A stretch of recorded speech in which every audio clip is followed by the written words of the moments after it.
السلام علیکم دوستو، کیا آپ جانتے ہیں کہ بحر الکاہل کے درمیان ایک ایسا علاقہ موجود ہے جہاں لاکھوں ٹن پلاسٹک اور کچرا جمع ہو چکا ہے؟ اس سے بعد لوگ سمندر میں تیرتا ہوا کچرے کا جزیرہ بھی کہتے ہیں۔ آج کی ویڈیو میں ہم جانیں گے کہ گریٹ پیسفک گاربیج پیچ کیا ہے، یہ کیسے بنا اور اس کا سمندری حیات پر کیا اثر پڑ سکتا ہے، تو ویڈیو آخر تک ضرور دیکھیں۔ یہ بحر الکاہل شمالی حصے میں موجود ایک ایسا وسیع علاقہ ہے جہاں سمندری لہریں اور سمندری دریائیں پلاسٹک اور دوسرے ہلکے کچرے کو ایک جگہ جمع کر دیتی ہے۔ یہ کوئی ٹھوس جزیرہ نہیں بلکہ پانی میں پھیلا ہوا پلاسٹک اور چھوٹے چھوٹے ذرات کا بہت بڑا علاقہ ہے۔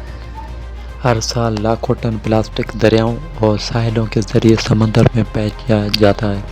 یہ پلاسٹک آسانی سے ختم نہیں ہوتا بلکہ چھوٹے ذرات میں تبدیل ہو جاتا ہے جنہیں مائکرو پلاسٹک کہا جاتا ہے۔ سمندر دریائیں اور اس کی کچرے کو ایک ہی علاقے میں جمع کرتی رہتی ہیں، جس سے وقت کے ساتھ یہ بہت بڑا علاقہ بن جاتا ہے۔ بہت سے کچھوے، مچھلیاں، پرندے اور دوسرے سمندری مخلوقات پلاسٹک کو خوراک سمجھ کر کھا لیتی ہیں۔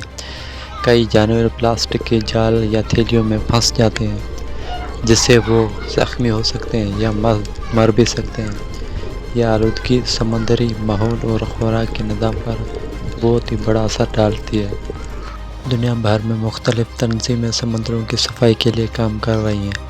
لوگ ساحلوں کی صفائی کی مہمات میں حصہ لے رہے ہیں، جبکہ کئی ممالک پلاسٹک کے استعمال کو کم کرنے کے لیے کوشش کر رہے ہیں۔ اگر ہم ایک بار استعمال ہونے والے پلاسٹک کا استعمال کم کریں اور ری سائیکلنگ کو فروغ دیں تو ہم مسئلے کو کم کرنے کے لیے اپنا کردار ادا کر سکتے ہیں۔ دوستو، سمندر صرف پانی نہیں بلکہ لاکھوں جانوروں کا گھر ہے۔ اس کی حفاظت ہماری مشترکہ ذمہ داری ہے۔ اگر آپ کو یہ معلومات پسند آئی تو ویڈیو کو لائک کریں، فیکٹ سن بائی عبدالقیوم کو سبسکرائب کریں۔ اللہ حافظ۔